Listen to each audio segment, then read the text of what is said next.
नमस्कार, मैं राकेश परमार। मित्रों, आज तो वैसे बहुत सारे बातें थी, लेकिन जो सबसे ज़्यादा आकर्षित किया वो ये बात जो मैंने आपको बहुत पहले कहा था। शुरुआत उसी से करते हैं क्योंकि वही वो बात थी जिससे मेरा एक फेसबुक पेज जो राकेश सिंह परमार नाम से था उसको कई लोगों ने रिपोर्ट किया और वो ब्लॉक हो गया।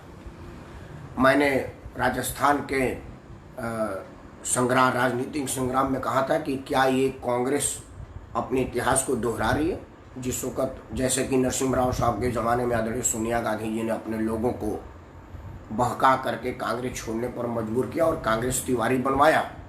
बाद में जब नरसिम्हा राव साहब का कांग्रेस से बाहर हुए तो वही लोग आकर के कांग्रेस में पुरस्कृत हुए और कांग्रेस के खासों खास बने।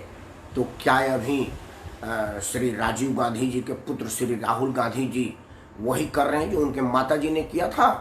क्या ये इस टाइम की वही लड़ाई है? मैंने ऐसा का आशंका किया था, कई लोगों ने मेरी आईडी रिपोर्ट कर दी थी और वो ब्लॉक हो गया है। तो आज बात वही करते हैं। राजस्थान के राजनीति में दो पहलू हैं। उसमें महारानी का खेल है, जैसा मैंने हेडिंग दिया था कि महारानी की मेहरबानी से कांग्रेस के सचिन पायलट ने अपने ही रनवे पर सुरक्षित लैंडिंग का प्रयास किया है। अब उनकी जहाज लैंड हो गई है। जहाज कितनी सुरक्षित है, क्या क्या डैमेजेज हुए हैं, उसके क्या क्या इम्पैक्ट पड़ेंगे, क्या वो पुनः उड़ान भरने के योग्य होंगे, क्या पुनः वो जहाज उड़ान भर पाएगी, या वो पायलट फिर क्या जहाज उड़ाने भर की निपुणता अपने आप में रख पाएगा, क्या लोग अब उसके साथ फ्लाई करना पसंद करेंगे, क्या अब लोगों को या राजस्थान के लोगों को या राजस्थान के वो जो विधायक थे जो उनके साथ कुलाचे भरे थे, क्या अब वो पुनः उन पर भरोसा कर पाएंगे? क्योंकि वो एक आभाव होता है ना, लौट के बुद्धू घर को आए। तो वो सब तो भविष्य के गोद में है। अब उसको हम क्या कहें? हम ना तो ब्रह्मा के भाई हैं कि हमको भविष्य ज्ञान है, ना ही हम संजय है कि दूरदृष्टि रखे हुए हैं। हम तो इतनी ज्ञान नहीं रखते। हम तो एक सामाजिक आदमी हैं और समाज में रहने वाले गतिविधियों के हिसाब से आकलन करते हैं कि ये हुआ तो शायद ये होगा, ये हुआ तो इसका मतलब ये होगा। हम इस विषय पर बात करते हैं। आज की बात राजस्थान में सचिन पायलट के ऊपर वापस कांग्रेस में आने की संभावनाओं पर, दो पहलू और दोनों पर बात। सबसे पहलू के सचिन पायलट बगावत किए, ये सबको पता है। और डे 1 से अशोक गहलोत के मुख्यमंत्री बनने को पसंद नहीं करते तो वो स्वयं को मुख्यमंत्री पद का उपयुक्त उम्मीदवार मानते थे। उन्होंने अपने आप को मुख्यमंत्री पद का घोषणा भी कर दिया था, करीब करीब की वही है। लेकिन कांग्रेस आलाकमान नहीं मानी और राजीव गांधी का लाख चाहने और राहुल गांधी का लाख चाहने के बाद भी सोनिया जी ने उधर कमलनाथ को और इधर गहलोत को गद्दी सौंपा और दो युवाओं ज्योतिरादित्य सिंधिया और सचिन पायलट को आराम करने के लिए कहा। आपका भविष्य आगे है, आप युवा हैं, आपका समय है, जो कहा होगा वो अंदर की बात है, हम उस पर नहीं आते। हम तो बाहर जो बात है उस पर बात करते हैं और अंदाज लगाते हैं कि अंदर क्या बात हुई होगी। सचिन पायलट इंतजार करते करते करते करते समय आया और वो बगावत किए बाहर निकल गए। उसका त्वरित एक्शन हुआ, एक दिन भी नहीं लगा। उनको अध्यक्ष पद से हटा दिया गया, उनको मुख्यमंत्री पद से हटा दिया गया, उनको नालायक, नकारा, बेमतलब का, बेहुदा तक कहा गया। इतनी तो मैं सार्वजनिक मंच पर नहीं कह सकता। अशोक गहलोत तो फ्रस्ट्रेशन में थे सचिन पायलट के बगावत से, क्योंकि अशोक गहलोत जैसा थी गंभीर आदमी इतना फ्रस्ट्रेट हो गया। मतलब सचिन पायलट में कुछ ना कुछ थी। सचिन पायलट के साथ कुछ जरूर था जिससे गहलोत परेशान थे। अभी सचिन पायलट के पास अगर कुछ नहीं होता, बिल्कुल खाली होते सचिन पायलट, तो कांग्रेस उनको बुलाते नहीं। इसमें जरूर गिव एंड टेक की बात हुई होगी। अब ये मैं कहूँ कि सचिन पायलट और राहुल गांधी की कुछ लंबी वार्ता हुई, इस वजह से शायद राहुल गांधी ने कहा कि चलो तुमको जो ड्रामा करना था कर दिए, अब तुम्हारी बात भी रह गई, हमारी बात भी रह गई, अब तुम वापस आ जाओ। गहलोत को एक बार जो झकझोरना था हमने झकझोर दिया, अब गहलोत भी अस्थिर नहीं रहेंगे, तुम्हारा भाव करेंगे, तुम्हारा वैल्यू करेंगे। जो फाइलें तुम्हारे पास नहीं आती थी, राजस्थान के सेक्रेटेरिएट में भी तुम बेमतलब घुमा करते थे, कोई तुमको पूछता नहीं था, अब लोग पूछने लगेंगे। क्या राजीव गांधी के पुत्र राहुल गांधी ने कुछ ऐसा कहा है जिससे सचिन पायलट, अगर सचिन पायलट वापस उसी पोजीशन पे आए हैं तब तो प्रतिष्ठा गंवा क्या है? अभी तो सचिन पायलट की प्रतिष्ठा एकदम धुंधुसित हो गई है, कोई उनको पूछने वाला नहीं। सचिन पायलट अब उस प्रतिष्ठा में नहीं रहे जिस प्रतिष्ठा में कम से कम उनको तो लोगों को ये पता नहीं था कि भाई ये नकार आदमी है। ये तो किसी को पता नहीं था कि नकारा है, बेहुदा है, बेकाम का है, निकम्मा है, कुछ नहीं है, सिर्फ अंग्रेजी बोलता है, बढ़िया शकल है, इसी हम मंत्रिमंडल में रखा है। ये लोगों को पता नहीं था। ये बात अशोक गहलोत और मुख्यमंत्री के द्वारा होने के बाद सचिन पायलट क्यों आए का प्रश्न में जो कुछ आशंका मुझे लग रही है, मैं उस पर आपका आशीर्वाद चाहूंगा। क्यों आए का सबसे बड़ा वजह भारतीय जनता पार्टी और महारानी। अभी कुछ दिन पहले राजस्थान के बागी भाजपाई विधायकों को गुजरात भेजा गया था सोमनाथ यात्रा के लिए। बहाना था कि हम सोमनाथ के गए हैं, सोमनाथ में कोई आस्था नहीं है। असल में उनको राजस्थान में टूट का खतरा था। गुड़गांव में बहुत दिन तक रहे थे तो उनको चेंज चाहिए था। उनको कहा गया था कि आप गुजरात जाइए। उनमें से महारानी गुट के विधायकों ने कहा कि जब तक हमारा महारानी का आदेश नहीं होगा, हम तो उनके आदेश पालक हैं, हम तो विधायक वैसे बन गए। असल में हम आदेश पालक हैं महारानी के। जो महारानी कहेंगी हम वो आदेश का पालन करेंगे। जिस तरह से वो ऑर्डरली नहीं होता, जिलाधिकारी के साथ पकड़ी उगड़ी मार के घूमते रहते हैं, तो सारे विधायकों ने खुला बोला कि महारानी के आदेश निर्देश के बगैर हम कहीं नहीं गए। अब भाजपा को लगा कि जो भारतीय जनता पार्टी के यार ये तो बड़ा गलत हो गया, अब महारानी सब कुछ है। महारानी अशोक गहलोत के साथ अपनी जो दोस्ताना है उनका, जो उनकी फ्रेंडशिप है, मतलब वो फ्रेंडशिप है कि भाई तेरी चुप मेरी चुप। मतलब जब गहलोत की सरकार आएगी तो वो महारानी के सारे कामों का चुप रहेंगे, सिर्फ कहा जाएगा ये करेंगे वो करेंगे, असल में कुछ करेंगे नहीं। उसी तरह जब महारानी का सरकार आएगा तो अशोक गहलोत के कामों का सिर्फ चिल्लाचिल्ली होगी, उसमें कुछ होगा नहीं। उसका सीधा सीधा और आपको देते हैं कि राजस्थान और हरियाणा में रावत बाड्रा की जमीन अपहरण, जमीन घोटाला, जमीन कब्जा या जमीन खरीदना, जो शब्द कहे आपके सामने है वो, मतलब जमीन विवाद में कहता हूँ। महारानी का टेन्योर पूरा हो गया, गहलोत का भी अब टेन्योर पूरा होने वाला है। बाड्रा पर एक FIR नहीं, क्योंकि उसमें गहलोत फंस रहे थे। महारानी ने गहलोत को बचाया। अब महारानी के जाने के बाद गहलोत महारानी के कामों को बचा रहे हैं। उनको भी वो ललित मोदी के साथ जो जितने हेरिटेज के चीज़ थे, जिसको उन्होंने होटल का दर्जा दिया था, वो जितने पुराने महलों के कब्जा और उसको उद्योग में लगाना और उसको बेचने बेचने का जो केस था, उस पर अशोक गहलोत भी कोई FIR नहीं किया। तो दोनों का चुप है। यहाँ तक कि एक नाक की लड़ाई थी। महारानी के लिए महल की कमी नहीं है, वो चाहे तो 1 घंटे के अंदर उनको सोचना कि जी और ऐसे आँख खुले तो पता चला महल खरीदने का पेपर सामने है। अरे महल सामने तो नहीं आ सकता, जादू उछलनी है, लेकिन महल खरीदने का उनके पास पैसे की कमी नहीं है, रिसोर्स की कमी नहीं है। महारानी महारानी है भाई। लेकिन वो नाक की लड़ाई थी कि भाई हम ये महल जो उनको बंगला मिला हुआ था सरकारी, वो खाली नहीं करेंगे, तो नहीं किया। उनको कोई दबाव नहीं बनाया कि आप खाली करें। अशोक गहलोत से कहते रह गए, असल में वो कुछ किए नहीं। खैर, अब महारानी ने अपना उसका उनको पारितोषिक दिया कि भाई आपने हमारे लिए इतना किया है तो आप निश्चिंत रहिए, आपकी सरकार गिरने नहीं देंगे, क्योंकि आपकी सरकार और मेरी सरकार चल तो हम दोनों का काम हो रहा है। शपथ ग्रहण आप लिया, मान लो बात क्या, विपक्ष के नेता कैसे कैबिनेट मंत्री तो मैं भी हूँ और पूर्व मुख्यमंत्री हूँ, और आपका खसम सचिन पायलट यहीं भापने में गलत कर गए। सचिन पायलट को लगा कि भाजपा हमारी मदद करेगी और हम भाजपा की मदद से गहलोत की सरकार गिरा देंगे, अपने मुख्यमंत्री बने ना बने। मध्य प्रदेश के ज्योतिरादित्य सिंधिया की तरह से शिवराज चौहान को बना देंगे और शिवराज चौहान बनाकर अपने लोगों को फिट करा देंगे, जैसे ज्योतिरादित्य सिंधिया ने शिवराज चौहान में अपने लोगों को मंत्रिमंडल बना दिया, अपनी मंत्रिमंडल में बढ़ हासिल कर लिया। वो खुद मुख्यमंत्री बेशक ना बने और अपने बना लिया। केंद्र में हो सकता है उनको कैबिनेट में मंत्री ले लिया जाए। लेकिन इतनी असल में क्या था कि मध्य प्रदेश में कोई महारानी नहीं थी। चूंकि मध्य प्रदेश में शिवराज चौहान की सरकार पिछले 3 टेन्योर से चल रही थी, तो वहाँ कोई महारानी डेवलप ही नहीं हुआ।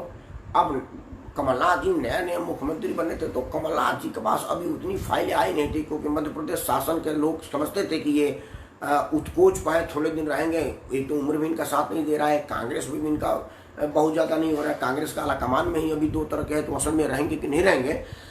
तो वो उतनी फाइलें इकट्ठा नहीं कर पाए शिवराज चौहान के साथ, जिसके साथ उनके साथ सेटिंग कर सके कि भाई कम से कम मेरी सरकार बचाने के काम आ जाना, मेरी सरकार गिराने के लिए काम मत आना। उतना वो बना नहीं पाते जितना राजस्थान में महारानी ने बनाया, क्योंकि महारानी 5 साल पूरा रही, फिर गहलोत 5 साल है, फिर महारानी 5 साल है, फिर गहलोत 5 साल आए। उन दोनों लोगों का 5-5 साल का रहा है, तो एक दूसरे की फाइल पूरा 5 साल तक देखने, पढ़ने, समझने और उसमें ब्लैकमेल करने भर की मटेरियल इकट्ठा करने की स्थिति में दोनों लोग थे। दोनों ने एक दूसरे को इकट्ठा कर रखा है, इसलिए तेरी चुप मेरी चुप वहाँ पर है।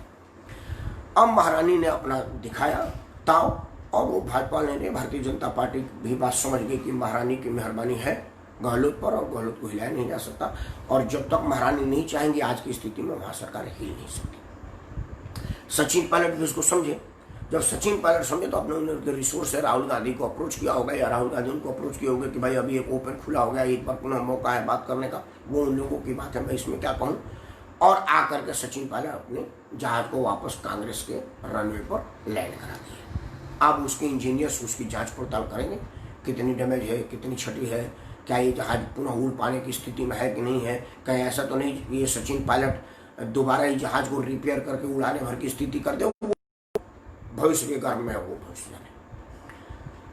दो चीज अब आज मैं आपको बोल रहा हूं, इस वीडियो को याद रखिएगा, नोट करिएगा, ये होने वाला है। आपको पता होगा केशुभाई पटेल, शंकर सिंह वाघेला, ये लोग गुजरात के छत्रप थे। कोई आदमी इनके विरुद्ध, इनके सामने खड़ा होने की हैसियत नहीं रखता था। विरोध की तो बात छोड़ दीजिए। नरेंद्र दामोदर दास मोदी का उदय हुआ राजनीति में। आज दोनों के दोनों लोग खाली घर में बैठे हुए, कोई काम नहीं। केशुभाई पटेल, शंकर सिंह वाघेला, इनकी स्थिति इतनी हो गई, ना तो इनके ऊपर कोई एफआईआर किया, ना पुलिस जांच करवाया, ना उनको कोई मारपीट की, ना उनके साथ कुछ किया। राजनीतिक रूप से ऐसा काटा मोदी जी ने कि वो लोग कहीं के नहीं गए। वो बोला जाता है कि ऐसे काटेंगे तुम पानी भी नहीं मांगोगे, तो पानी भी नहीं मांगने की स्थिति में आ गए हैं ये दो लोग। मैं एक आशंका व्यक्त कर रहा हूँ कि शायद महारानी अपने घमंड में है। महारानी की लोकप्रियता अभी केशुभाई पटेल और शंकर सिंह वाघेला वाली नहीं है। महारानी की तो अपनी जातीय पहचान भी मजबूत नहीं है कि वो गुर्जर हैं, कि जाट है, कि क्षत्रिय है, कि दलित है, कि पिछड़ी। अभी उन्होंने ये भी पैठ नहीं बना रखा है। तो ये सब चीज में महारानी उतनी मजबूत नहीं है जितना ये लोग थे। तो आप याद करें कि राजस्थान का अगला केशुभाई पटेल और शंकर सिंह वाघेला में भी कि ये महारानी बने, ऐसा मेरा आशंका है, ऐसा मुझे लग रहा है। क्योंकि जितना मैं मोदी जी का राजनीति को पढ़ा हूँ, समझा हूँ, उतने में देखा है कि जो आदमी मोदी जी को चैलेंज किया वो कहीं का नहीं रहा। अभी भारतीय राजनीति में देख लीजिए, कौन कल्पना कर सकता था कि आडवाणी जी की स्थिति ऐसी हो जाएगी कि लोग डर के मारे उनके साथ फोटो नहीं खिंचवाएंगे। किसी को ये बात की कल्पना थी? मिनट भर भी भान था कि आडवाणी जी इस स्थिति में आएंगे कि लोग उनके हाथ जाएंगे तो फोटो नहीं खिंचवाएंगे। ये मैं बात इसलिए कह रहा हूँ कि एक बार क्या हुआ कि मैं 17 या 18 में, मुझे ध्यान नहीं है कि 17 या 18 में ये इमरजेंसी के बंदियों पर एक कार्यक्रम कराने वाला था मैं, कि वो शायद 25 साल 30 साल कुछ पूरा हो रहा था, मैंने ऐसा कुछ हो रहा था, वो ध्यान से नहीं कि 17 था कि 18 था, 17-18 में मैं जो इमरजेंसी में लोग बंद थे उन लोगों का मैं एक सम्मान समारोह और उनका एक याद पर कार्यक्रम कराना चाह रहा था दिल्ली के तालकटोरा स्टेडियम में। तालकटोरा स्टेडियम का करीब करीब बात हो चुका था, बुकिंग हो चुकी थी। हमने कॉन्स्टिट्यूशन क्लब पर भी बात किया था कि अगर तालकटोरा स्टेडियम बहुत बड़ा पड़ता है तो कॉन्स्टिट्यूशन क्लब में भी कर लेंगे। मतलब 25 जून डेट में हमने अपना आपने तय कर लिया था।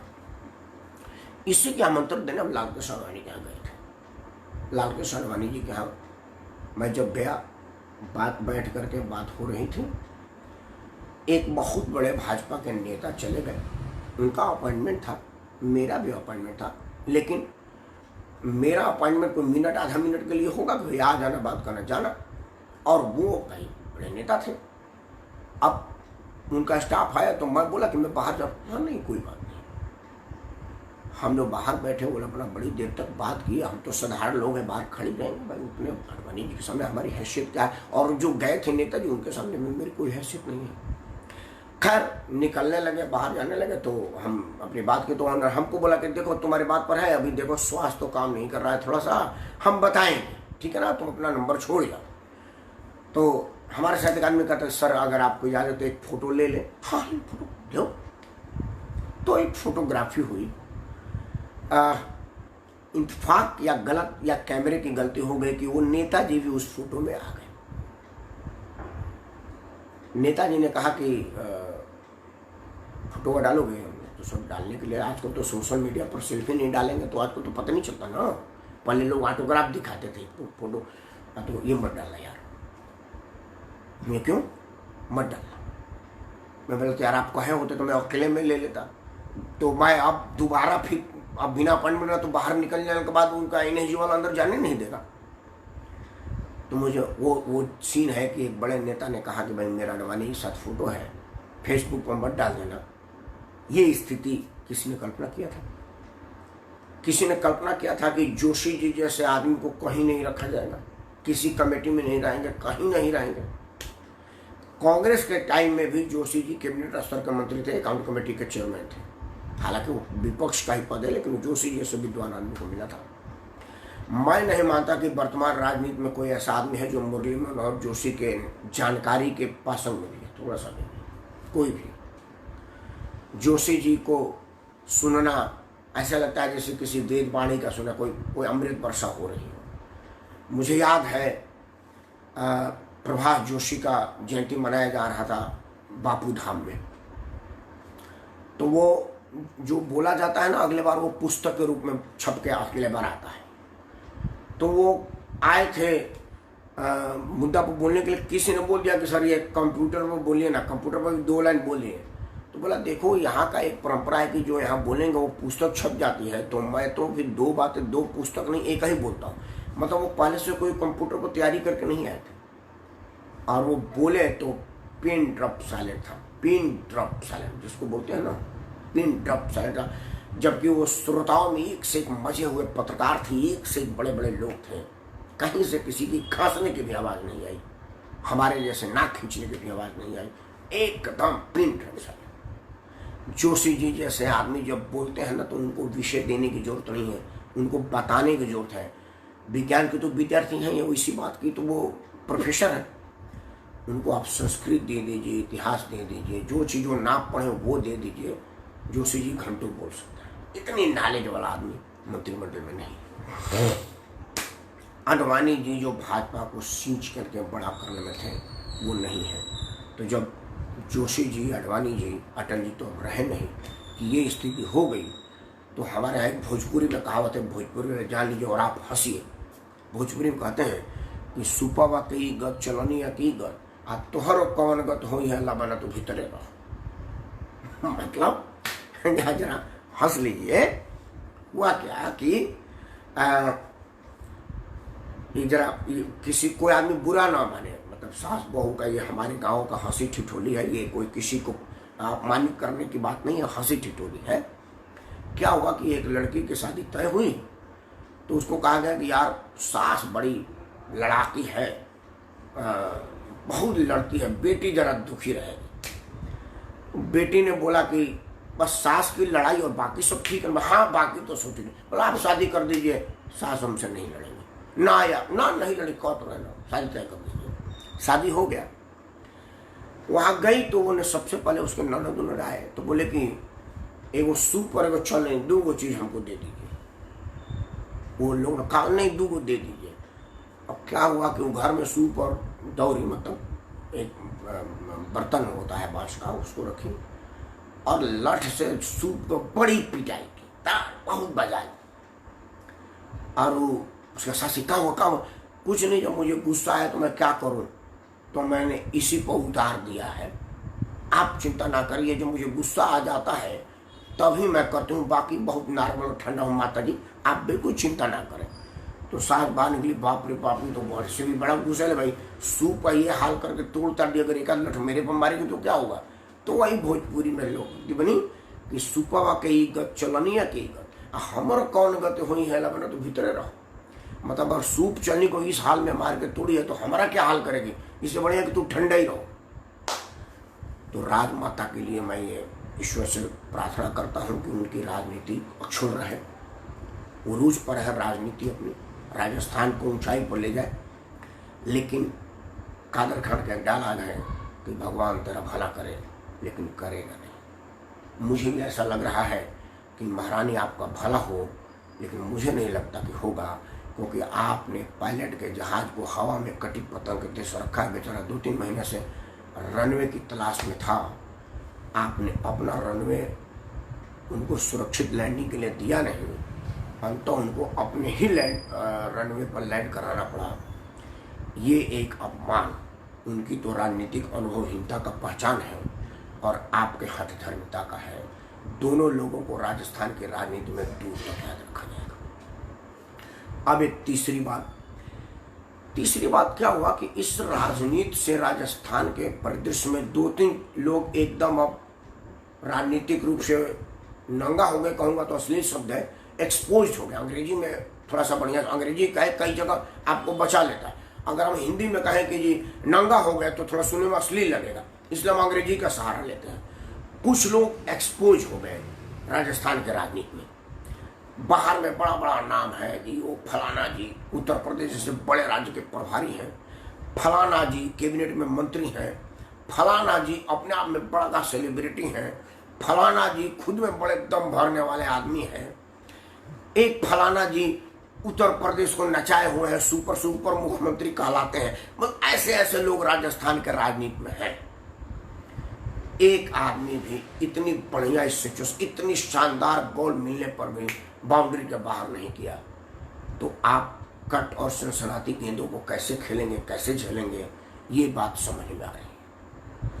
मुझे लग रहा है कि नरेंद्र मोदी जी इस बात पर विचार करेंगे कि मेरे राजस्थान में इतने कुटिल, इतने चतुर, इतने भारी भरकम, इतने समझदार और होशियार राजनीतिक थे, जिनको मैंने इतनी बड़ी बड़े राज्यों का प्रभार दे रखा था, वो हवा में थे। मतलब ये बेमतलब है, ये किसी काम के नहीं है। क्योंकि बंदूक बेशक बहुत लंबी हो, अगर वो चूहे का भी शिकार समय बना करें तो फिर वो बंदूक रखने का फायदा क्या है, दिखावटी समान। तो ये सब के सब म्यान में उस तलवार के बारे में है, जो तलवार असल में होता नहीं, वो फिक्स होता है, डिजाइन के लिए रखा जाता है। मैं भी एक गया तो मेरा नाम राकेश सिंह परमार हुआ, तो उन्होंने एक तोहफा दिया मुझको, जैसे ये पीछे सील्ड पड़ी है ना, तो वो एक तोहफा दिया, उसमें वो तलवार थी। तो मैंने जब निकालने का प्रयास किया, बोला नहीं निकलने वाला नहीं है, ये तो इधर से इतना बिल्डिंग है और ऊपर थोड़ा वो इधर बिल्डिंग है, ये निकलेंगे, ये डमी है। मुझे इतना बुरा लगा कि मैं उसको पीछे लगाया नहीं। एक तो बहुत बड़ा था, बड़ा जगह घेर था, ये जितना पीछे लगा उसे, और वो कुछ नहीं था, ऐसे तलवार का फोटो। तो क्या ये राजस्थान के बड़े बड़े लोग, जिनका नाम मैं रखना भी उचित नहीं मानता, क्या अब ऐसे हो गए हैं जिनको कोई नहीं जानता, या वो किसी काम का नहीं है? अगर ये मोदी जी के मन में 1% भी आ गए, जैसे मेरे मन में आया है, तो इनकी भी राजनीति का भगवान भला करे, लेकिन करेगा नहीं, ऐसा मुझे आशंका है।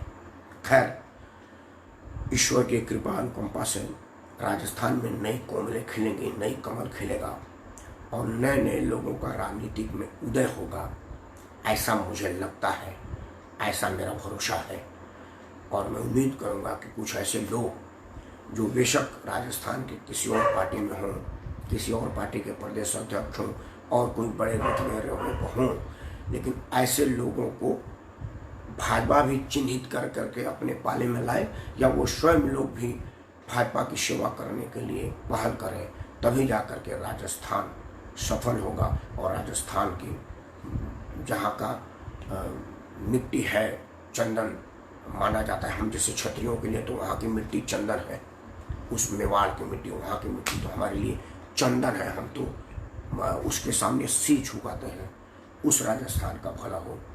इन्हीं शब्दों के साथ राजस्थान का कल्याण हो, सचिन का कल्याण हो, महारानी पर मेहरबानी हो, और ये सब जो स्वयंभू नेता राजस्थान से बाहर अपने आप को अपने तीर तिगड़म के लिए लोगों को प्रभावित कर और परेशानी करते हैं, उनका भी भगवान भला करे, लेकिन मुझे लगता है कि करेगा नहीं। इन्हीं शब्दों के साथ मैं राकेश परमार आप सबको सादर करता हूँ।